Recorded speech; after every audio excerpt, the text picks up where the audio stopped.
guys, welcome back to Sparks and Recreation. It's come to my attention that I've gotten quite a few messages and emails even saying, hey, I've seen your video about the Enduro. One, what is a Demolition Derby Enduro? And two, what are the basic rules so I can get involved in this sport as well? So I'm going to give you the basic history, what it is, what it came from, how it's done today, and what the basic rules are, so then you can prepare a car.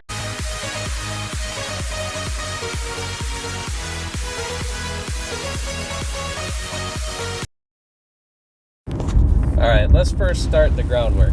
The first Demolition Derby was recorded in like 1950. The first Enduro didn't happen until 1980. It is not the same as a standard Demolition Derby where you just put them in the row and smash into each other.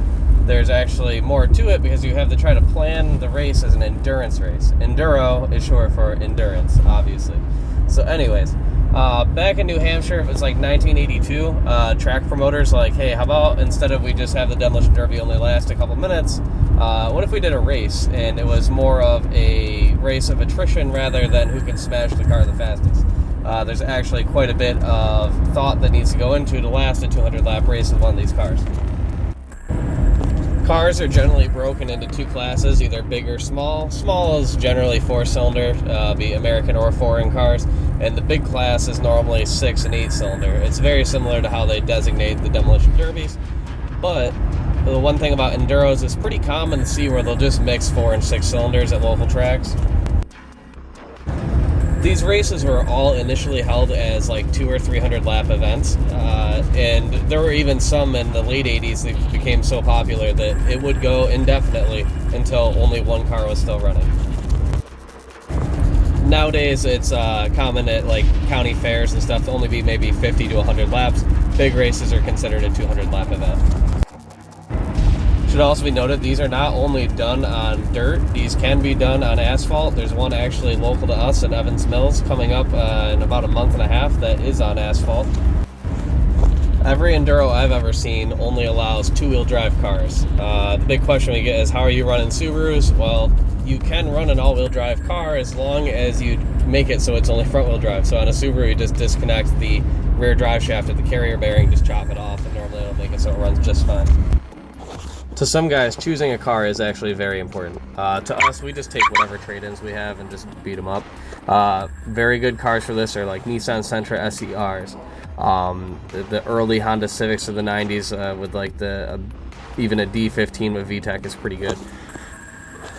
Early dual overhead cam Dodge Neons, things like that are absolute rippers and light enough and barely strong enough to make it through this race. Speaking of structural integrity, when it comes to this type of racing, the car being just a beast is not nearly as important as it is in a normal Demolition Derby. Your car being agile and just lasting is more important than just being an absolute brute. And for race format, it's pretty simple. They line you up, and then they give the green, and they do not throw any kind of stop to the race unless there's somebody that's in obvious danger, a fire, something flips over.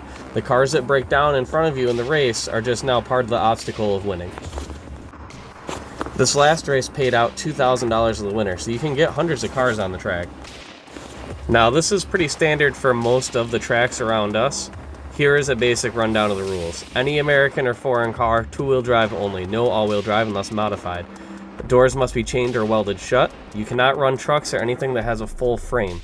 There's DOT tires only. You cannot run race tires. You can't run studs. There's no racing parts allowed. You have to cut a hole in the hood in most of these races for access in case of fight. You are not allowed to reinforce the firewall, doors, anything like that. You do normally have to put some kind of fin on the top of the car with your number. You're not allowed to drink and drive in these races. It's kind of funny because almost every one of these little rules always says that. It's important to note that cages, race belts, and all that are not normally required. In general, you do have to take out all the glass and interior. Alright, now that we talked about the rules, where this stuff came from, how to do it, let's talk about the race itself. It is sketchy. There's all sorts of ways to try to do this. Like, my brother just frickin' sent it the whole time, and he made it about 130 laps, but ran the tires right off the car.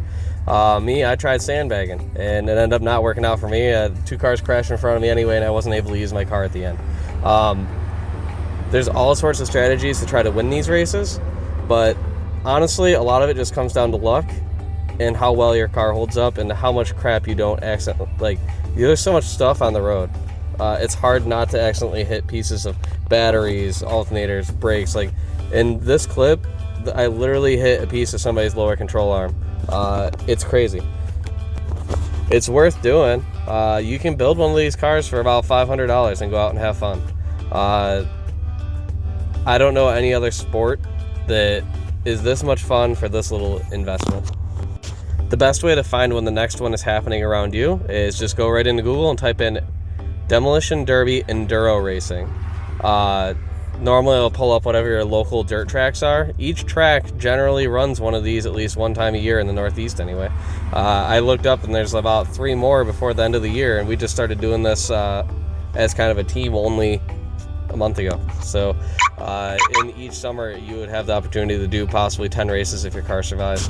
All right, to recap, knock all your glass out, knock all your headlights and all that out, weld your doors shut, make sure that you follow each track's specific rules so you don't drive all the way there and then they disqualify you before the race, and make sure that your car is somewhat solid so you can take hits like this and keep going. Unfortunately, that broke my CV, so I was out for the race, only 70 laps in. I hope you guys enjoyed this. Hopefully we see some more of you out at the track. The next one we're going to only has 25 cars registered, so I'm really hoping that more people get involved in the sport, because it is a cheap, fun way to have a good time. And it's actually really fun to kind of build these cars with your family. Hope you enjoyed this. Comment, like, subscribe, and we'll see you at the next one.